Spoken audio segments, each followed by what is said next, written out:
दोस्तों, आज हम आपके लिए रोमांटिक लव स्टोरी लेकर आया हूँ।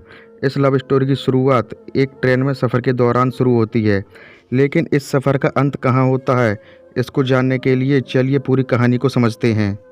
ये कहानी शुरू होती है अभिषेक से। वह अपनी बहन की शादी में जाने के लिए मुंबई रेलवे प्लेटफार्म पर अपनी ट्रेन का इंतज़ार कर रहा था कि तभी एक लड़की उसके पास आकर पूछती है, मुंबई से हावड़ा जाने वाली ट्रेन कितने बजे आएगी? अभिषेक 8 पीएम में आएगी। वह लड़की फिर वहीं प्लेटफार्म पे बैठ जाती है और ट्रेन के आने का इंतज़ार करने लगती है। थोड़ी देर बाद 8 बज जाते हैं, लेकिन ट्रेन नहीं आती। अभिषेक काउंटर पर जाके पूछता है कि ट्रेन अभी तक क्यों नहीं आई। तो काउंटर वाले अभिषेक को बताते हैं कि घना कोहरा होने के कारण ट्रेन थोड़ी देरी से। अब अभिषेक उस लड़की के पास जाता है और कहता है कि घना कोहरा होने के कारण ट्रेन थोड़ी देरी से आएगी। वैसे आपको जाना कहाँ है? लड़की, मुझे बर्दवान जाना है। अभिषेक, मैं भी कोलकाता जा रहा हूँ अपनी बहन की शादी में। दिसंबर का महीना था और ठंड भी काफ़ी थी। अभिषेक ने देखा कि वह लड़की ठंड से खुद को सिकोड़ रही होती है। अभिषेक 2 चाय लेकर उसके पास जाता है और कहता है, आप ये चाय पी लो, ठंड थोड़ी कम लगेगी। लड़की, थैंक यू। अभिषेक, मेरा नाम अभिषेक है, वैसे आपका नाम क्या है? लड़की, मेरा नाम अंजलि है।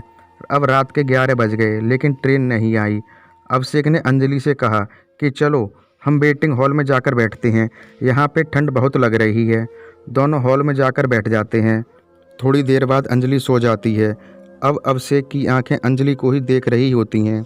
अंजलि की गुलाब की पंखुड़ियों जैसे होठ और उसके मासूम से चेहरे को देखकर अभिषेक के दिल में कुछ होने लगता है। अभिषेक ने खुद को संभाला और अंजलि की तरफ से अपनी नज़रें हटा ली। रात के 1 बजे ट्रेन प्लेटफार्म पे आई। अभिषेक ने तुरंत अंजलि को उठाया और कहा, ट्रेन आ गई, चलो। दोनों ट्रेन में जाकर बैठ गए। अंजलि खुद को अभिषेक के साथ सुरक्षित महसूस कर रही थी।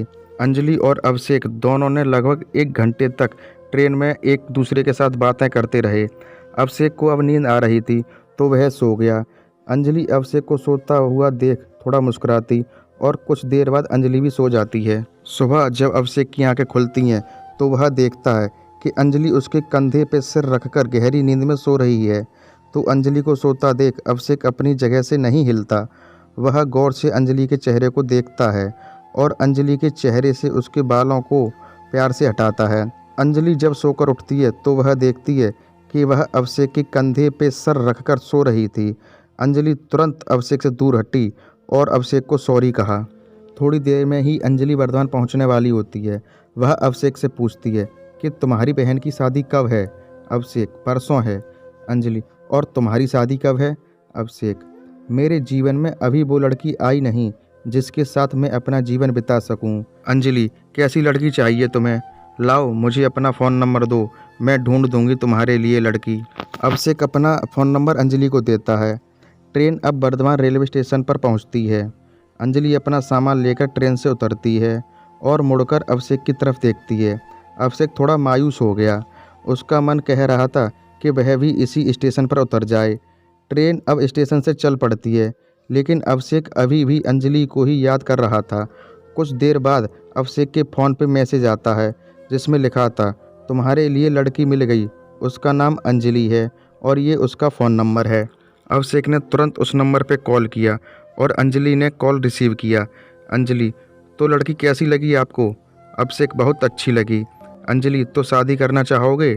अभिषेक, जी बिल्कुल करना चाहूँगा। अंजलि, तो आ जाइए वर्धमान। अब मानो अभिषेक के खुशी का ठिकाना नहीं रहा। उसे अपनी सपनों की रानी जो मिल गई थी। अभिषेक घर पहुंचने तक अंजलि से ही बात करता रहा। दोस्तों, आपको ये रोमांटिक लव स्टोरी कैसी लगी? आप हमें कमेंट के माध्यम से बता सकते हैं। और आपको ये लव स्टोरी अच्छी लगी हो तो आप इसे अपने दोस्तों के पास ज़रूर शेयर करें। धन्यवाद।